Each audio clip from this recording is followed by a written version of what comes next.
Good evening, my name is Nikki. I'm a Future Leaders Connect member from Wales here in the UK, and I'm a founder of two non-profit organisations, Full Circle Education and Girls Circle, and my passion is about empowering girls and young women. I am honoured to be hosting our second panel, and I'm delighted to welcome to the stage two elders and two Future Leaders Connect members to connect in conversation. So first, I welcome Ban Ki-moon, former UN Secretary General and former South Korean Foreign Minister, and Ernesto Zedillo, I hope I'm pronouncing that correctly, former President of Mexico, former Chairman of the Global Development Network, and currently the Director of the Yale Center for the Study of Globalization. Please join us.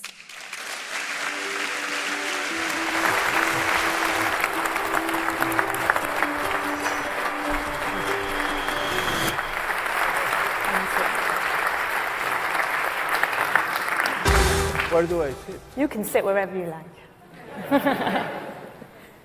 I don't know. And now for our Future Leaders Connect members, we have Diego Mendiburu, Future Leaders Connect representative from Mexico, who leads a technology startup that develops projects to promote freedom of speech and citizen engagement. And Imru Qays Talha Jebril, I'm not sure I'm pronouncing that right either, is from Morocco, where he works as a political advisor, and his vision for global change is focused on educational empowerment. Please join us.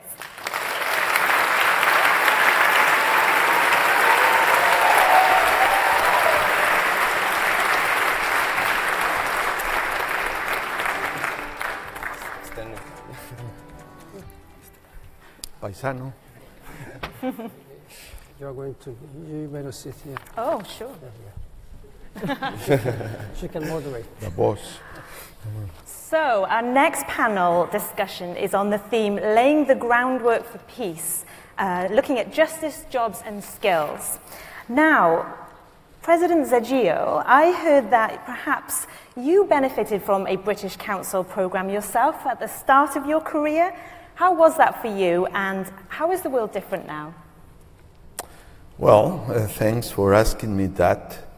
It is true that when I finished college, university in Mexico, perhaps out of innocence and ignorance, I walked into the British Council and said, this is in Spanish because I couldn't speak English, you know, I would like to continue my studies, and I heard that you give away scholarships here. And they look at me, all I had was my transcripts, but they said, well, but I don't think you are ready to go for a graduate program because you don't really speak English. So learn English and come back. And I was, you know, walking out of the building. I said, well, come back, come back. I said, yes, what? Well, you cannot go to do a master's program as you are, but we have this new program. It's a short course on project evaluation, cost-benefit analysis, something economists do sometimes, at this relatively new university, University of Bradford. Would you go there for a few months? And I said, of course I will go there. And I came, and it was an incredible experience, but also because after those few months, thanks to the experience and the education, I was then able to go to graduate school. A few months after that, I had been admitted to 4 excellent graduate programs in the United States, but that would have never happened without, I would say, not only generosity, but probably the violation of the rules of the British Council by giving me a scholarship. So I always live in gratitude to the British Council for that. It made a huge difference in my life.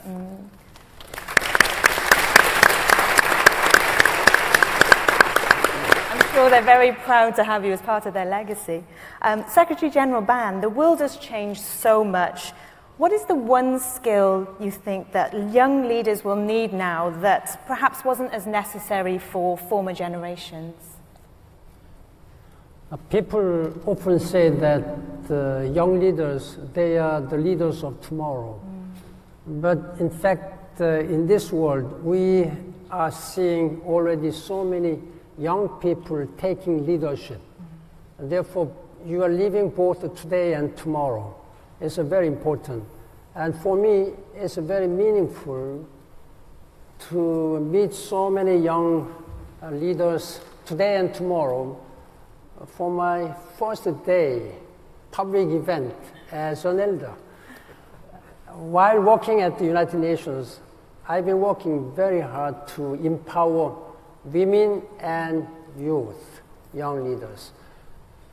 I was the first Secretary General to appoint the special envoy of the Secretary General on youth. He's a very young man, at the time 28-year-old Jordanian man, Muhammad Al-Hendawi, who is now Secretary General of the Scouts Movement. He was the highest senior person, the youngest senior person. I've been trying to network among young people around the world. I think we have to provide for them good opportunities, fair opportunities, how they can be the leaders today and tomorrow, mostly tomorrow.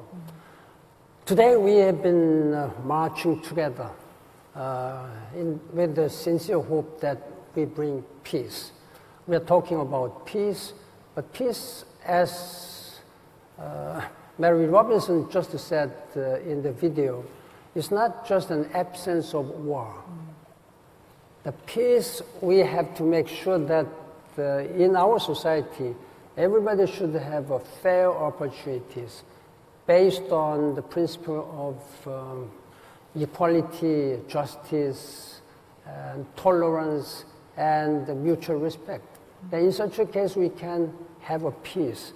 And it is also important that when you really want to consolidate peace, there should be a very firm foundation of our society where young people like you can engage in jobs, decent jobs, and also some skills to get jobs. That's number 8 goal of Sustainable Development Goals, decent job for all. So this is what the United Nations is going to work, and I think this is what elders should work together with young people. Thank you. This is an issue that's facing many young people around the world. Well, let's hear from some of our young leaders. Diego and Qays, looking at the history of the society that you will be influencing in your country, what is the one thing that you have at your disposal that perhaps previous generations haven't had? Diego? Well, I believe there is a little big thing called the internet. And the internet has created a completely new set of global values and a global mindset. And I believe that at the heart of this mindset, there are things such like the idea of the free flow of information, the idea that anyone, anywhere in the world can create and share information. So that's creating like a more idea of a horizontality among young people and hopefully future leaders. And also entrepreneurship, the idea that we have the tools out there, to change and solve problems without having to wait for someone to do it for us. But at the same time, I'm worried because I can see that there are some leaders out there that we are not going to mention because we want to spend a good evening together, that are using that same tool to divide. You are a bad man. Bad hombre, bad hombre. Bad hombre. No, I hope not. This will make me not a bad hombre anymore. Just like me. Hopefully. So what I think is it's interesting to analyze like what fears they are using in order to convince a lot of people out there that these isolating themselves, isolating their own countries is the right path to follow. And we are looking at now at things such as, they are trying to destroy and cancel very emblematic treaties and conventions and agreements that are built this globalized world that we are living now in. So, for example, Donald Trump, oops, I said it, is, it's canceling the North America trade agreement, free trade agreement, tweet by tweet. So that has to make us wonder, what are we going to do about it, and why, and what are the motives behind the people supporting that? Thank you. Qays, what tools are at your disposal? I actually want to build on what Diego has been saying, and I would like to say that actually within my country, if I could contextualize things, I think we have a larger pool of youth, and these youth kind of wanted to elevate the position of Morocco within the world to become more of a regional and, let's say, world power, even though that's a big aspiration. And I think that they're pretty much aspiring to do that through education. And I believe that education is the most powerful weapon in the world, to quote Mandela. So I would also say that given that this globalization of the world, Morocco is actually choosing this track and to actually counter this trend and set an example for many African as well as other countries, and even for Europe, to actually say, well, we, the South, we have actually lessons to teach you. And that is, first of all, if I could take concrete examples, we have just rejoined the African Union. We were one of the only country, actually, that wasn't part of the African Union. And as of recently, Morocco, and in January, will be officially part of the Economic Community of West African States. And I believe that given that Morocco was somewhat an island, given that its borders were kind of disputed to the east and to the south, and therefore this proactive goal of just trying to reach out outside of the realm of what is just near us, and seeing that our northerner neighbors are just not, are following this closing end, we just think that, we could set an example to the world, even as a small country, even as a peaceful country. And if I could add to that as well, our recent West African immigrants to Morocco have been given residency, given that they could prove they've been in the country for 6 months. So regardless of what we think and how pessimistic you might be about certain leaders, I believe that there are other leaders in other places that can, really give us a lesson about that. Thank you. Thank you.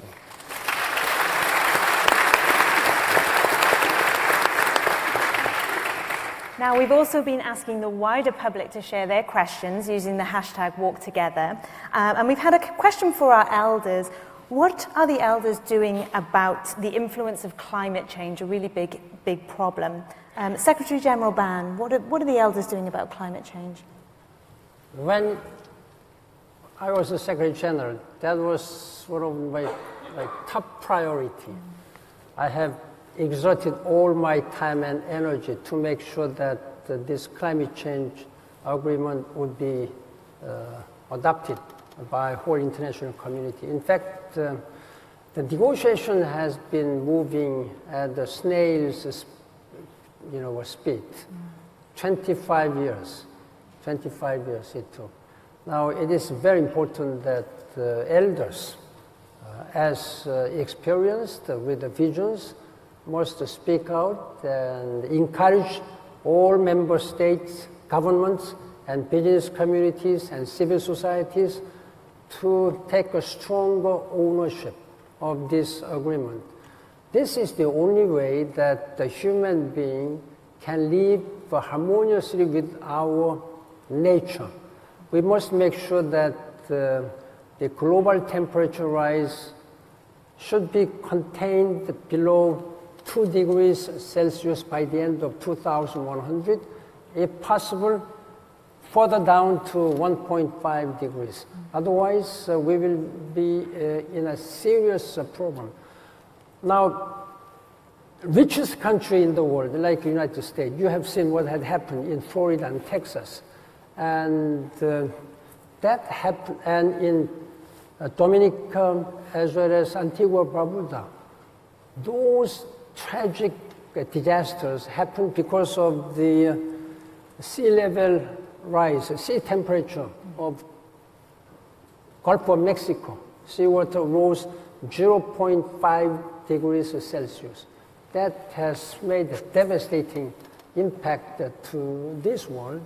So there is no difference between poor and rich country. And nature does go its own way. And nature does not negotiate with the human being. It is us who have to adapt to a changing situation of nature. Therefore, we have a very important role as an elders to really make sure that this agreement is implemented fully. Thank you. President Zedillo, would you like to add anything? Well, I think right now our main duty as elders is to speak to those governments that subscribe the Paris Agreement and to tell them that they should comply with it. And of course to regret those countries that having subscribed to the agreement are now withdrawing from the agreement or simply ignoring the commitments they took there. I think that's very important.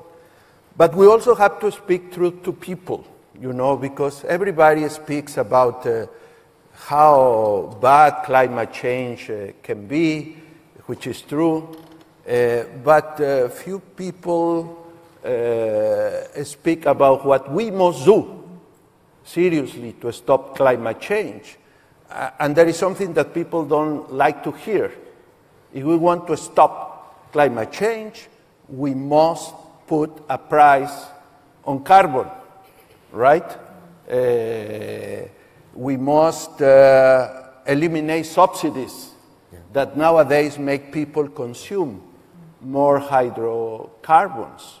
Because if we don't do that, on the one hand, we will not reduce the consumption of hydrocarbons or other elements that produce the greenhouses, and also we will slow down the generation of alternative technologies that we need if we really want to achieve the targets that were adopted in the agreement. But I think our main duty right now is to shout, you know, strong and clear that if the international community, and we thank the Secretary General and all the others that were decisive in achieving that we should comply with that agreement. The agreement is not perfect, but it's the only thing that we have right now. Yes. It's the only hope that we have. We have to live with it, and we have to comply with it. Thank you.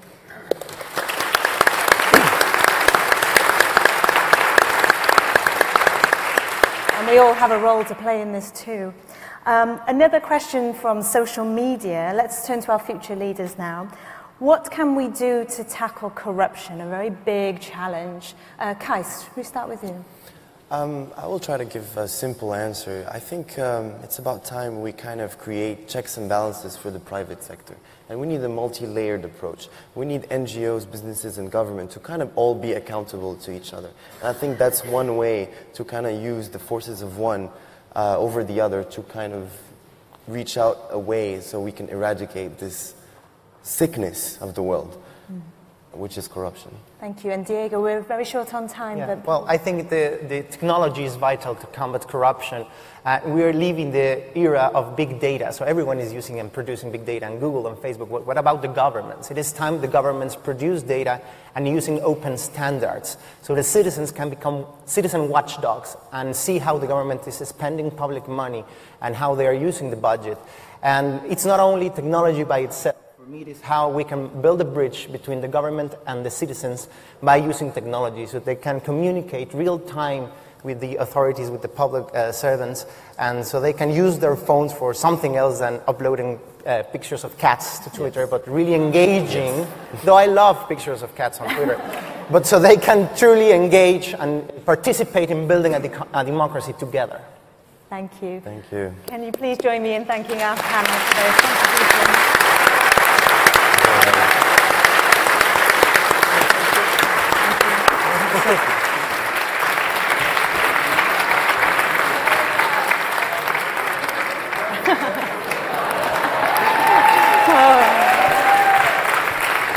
I think the meeting was continued. Thank you.